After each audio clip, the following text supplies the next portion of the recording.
Duda, duda na tayo, duda. Nagdududa ka, saan ka ba nagdududa? Nagdududa ako sa company.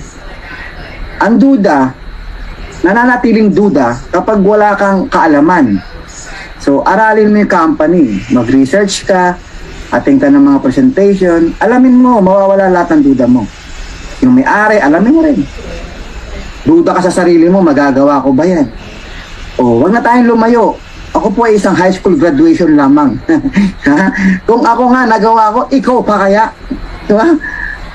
Meron nga dito, bipe, bingi, pilay, bulag. Umaasenso sa gantong klase ng industry eh. Ikaw pa kaya? O, believe in yourself. Diba? Huwag kang matakot, huwag kang magduda sa sarili mo. Okay? Eto tanong. Wala na akong duda. Wala na akong takot. Ba't ko gagawin yan? May trabaho naman ako. Ang ganda-ganda ng trabaho ko. Tapos gagawin ko yan. Wala nga akong kaalam-alam. Siyempre, dapat may dahilan ka. Bakit ka mag-believe good? Dreams. Yan. Ito tayo sa pangarap. Ano ba yung pangarap mo? Kung pangarap mo, makapagbayad lang ng mga bills, okay na yung trabaho. Employment. Ilang years din ako. 20 years po ako sa employment. Tama naman, naibigay naman yung pangangailangan sa bahay. Minsan kinakapos o madalas kapos. Naipon ko, payslip. Nakaipon po ako ng payslip. Baon sa utang. Imagine mo, bago sumahod, nangungutang ka na kasi kapos na. Ubus na yung budget mo. Pag sahod mo, magbabayad ka ng utang. Paikot-ikot lang eh. Pero kung may pangarap ka, yan ang gamitin mong dahilan kung bakit ka magli-live good. Bakit? Kasi sa live good, hindi ka lang kikita. Yayaman ka pa. Okay? Ano ba yung mga pangarap? Kasi maraming mga tao, hindi alam kung ano yung goal. Nakakita ka na nagbabasketball ng walang ring. Imagine mo, nagdi-dribble ka ng bola, nag-aagawan pa kayo, tapos wala namang goal. Walang ring. Anong ginagawa niyo? Ba't kayo nagdi-dribble? Parang gano'n din sa buhay. Okay, lalabas ka ng bahay. Nagbihis ka. Okay, nagpabango ka. Umorma ka. May shades ka pa eh. Paglabas mo ng bahay, saan kaya ako pupunta? Hindi mo alam saan ka pupunta kasi wala kang goal. Ganon din sa buhay. Bakit ka magli-live good? Wala ka namang goal. Kaya minsan, yung drive ba? Yung drive, mahina yung drive. Kulang yung burning desire. Kasi wala kang goal. Ang simulan mo, matuto kung ano ang gusto mo. Matutong alamin, ano ba ang gusto mo. Ilang taon mula ngayon, gusto mong makuha yung mga goals mo. Unang-una, pangunahing pangarap, house and lot. House and lot. Karamihan nangungupahan. Karamihan nakikitira. Kung pagod na pagod ka nang nakikitira, it's about time mag-live good ka kasi may pag-asa. Okay? Nakikitira, nangungupahan. Okay? Kung may bahay ka, naliliitan ka. Okay? Kotse. Kung pagod ka nang mag-commute. Diba? Traffic. Maulan. Gusto mong pumunta sa pupuntahan mo. Akay-akay mo yung dalawang anak mong maliit. Lalakad ka ng malayo, papunta sa sakayan. Kung nagtatrabaho ka naman, sasakay ka ng MRT, LRT. Sa baba pa lang, paakyat, pila na. Pagdating sa LRT, nakatayo ka, matutusok ka pa ng payong. Ang hirap eh. So, pangarapin mo naman magkaroon ng sasakyan. Diba? Ilang taon na tayo? Ilang taon ka na? Nanonood lang ba? Tama lang ba na okay ka lang ba na lagi ka na lang nanonood ng mga taong may sasakyan? Siyempre, pangarapin mo rin yan.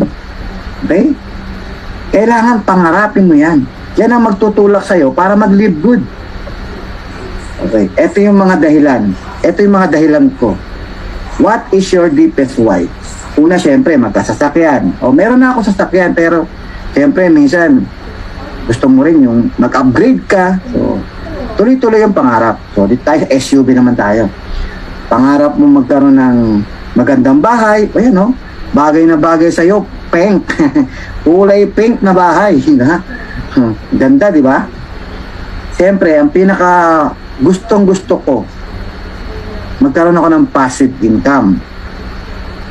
Apartment. Yan yung goal ko na malapit nang matupad. Naudlot na pangarap. Itutuloy natin kay Live Good yung naudlot na pangarap na yan. Okay, ngayon nagkakaroon na ng liwanag yan. Bakit mo kailangan pangarapin magkaroon ng apartment? Isa lang po yan ha, isa lamang po yung apartment sa mga nagbibigay ng passive income. Eh, ano ba yung passive income? Ang passive income, ito po yung income o nagge-generate ng pera kahit wala kang ginagawa. Kahit natutulog ka. Kahit may sakit ka na, may pumapasok na pera sa'yo. Okay? So ano pa, bumili ka ng farm, pataniman mo, kuha ka ng mga tauhan para magtanim sa farm. Bumili ka ng resort, may taga-manage ka, may papasok na pera sa'yo. Yan yung mga passive income. Para pagtanda mo, hindi ka naman lilimos. Para pagtanda mo, hindi ka naman hihingi. Para pagtanda mo, ikaw na lang ang namimigay. Kahit may sakit ka, mahina ka na, may pumapasok na pera sa'yo. Yan ang pangarapin natin. At isa pa, kung nakuha mo yan, at the age of 30, at the age of 40, at the age of 50, makakapag-retire ka ng bata. Okay? You can retire rich and young. May enjoy mo ngayon yung buhay. Papasyal-pasyal dito, papasyal-pasyal doon. Punta sa Boracay, isuot mo yung two-piece mo. Diba? Mag-trunk ka doon. Kung lalaki ka, kahit malaki tiyan mo, bahala sila. But enjoy mo yung buhay. Kasi marami ka nang napundar na nag-generate ng passive income. So may enjoy mo yung buhay kasama yung pamilya mo. Araw-araw ka makipaglaro sa mga anak mo. Diba? May enjoy mo yung time freedom and financial freedom. Okay? You can enjoy your money with time. Okay? Mayroon kang oras para ma-enjoy yung pera. Maraming tao may pera, pero walang time. Maraming tao may time, pero walang pera. Pero ikaw, dito sa Live Good, kaya mong tuparin yung pangarap mo na magkaroon ng time to enjoy your money and the money to enjoy your time. O, di ba? Bongga ah. Ha? Paano hindi ka gaganahan araw-araw? Nakakita ka ng pag-asa. Mag-travel ka. Diba? Explore mo yung mundo. Huh? Savings. Siyempre, pagka may savings ka, may madudukot ka sa oras na pangailangan. Properties, may papamana ka sa mga anak mo. Kahit habang buhay ka pa, gawin mo na yan. Habang malakas ka.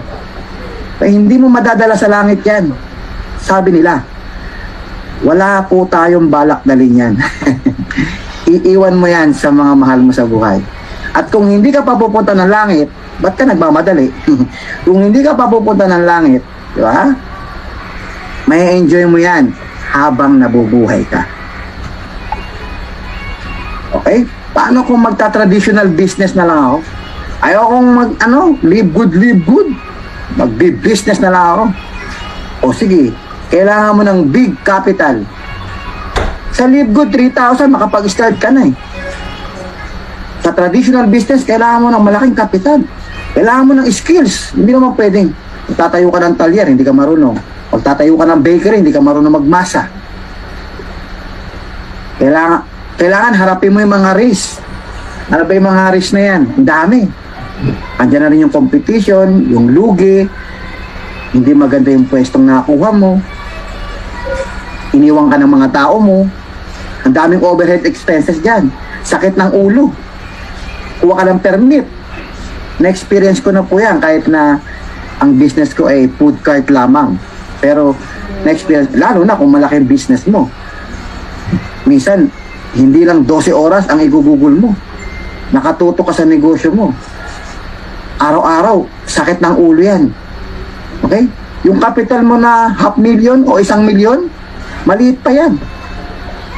5 taon na, binabawi mo pa yung capital mo. Eh, sa live good. Right? $50, maka-invite ka lang ng 2, ROI ka na eh. The rest, puro profit na yun. Wala pa sakit ng ulo. Diba? May speaker pa tayo. Okay, so, franchise business, big capital din yan, syempre. Okay? May system na yan, less skills na lang, pero malaki pa rin ang kailangan mo. Dito tayo sa multi-level marketing. Ang Live Good po is a club membership. Okay? So, isang klase ng MLM na bagong konsepto na more on club membership na lamang. Okay? Very small capital. No risk. Walang risk dyan. Bakit? Bumili ka lang ng product, nakasave ka, bawi ka na eh. Okay? No overhead expenses. Walang sakit ng ulo. Ba, hindi ka naman tauhan ng upline mo. Hindi mo rin naman tauhan yung downline mo. Club membership lang. Okay? No manpower problem.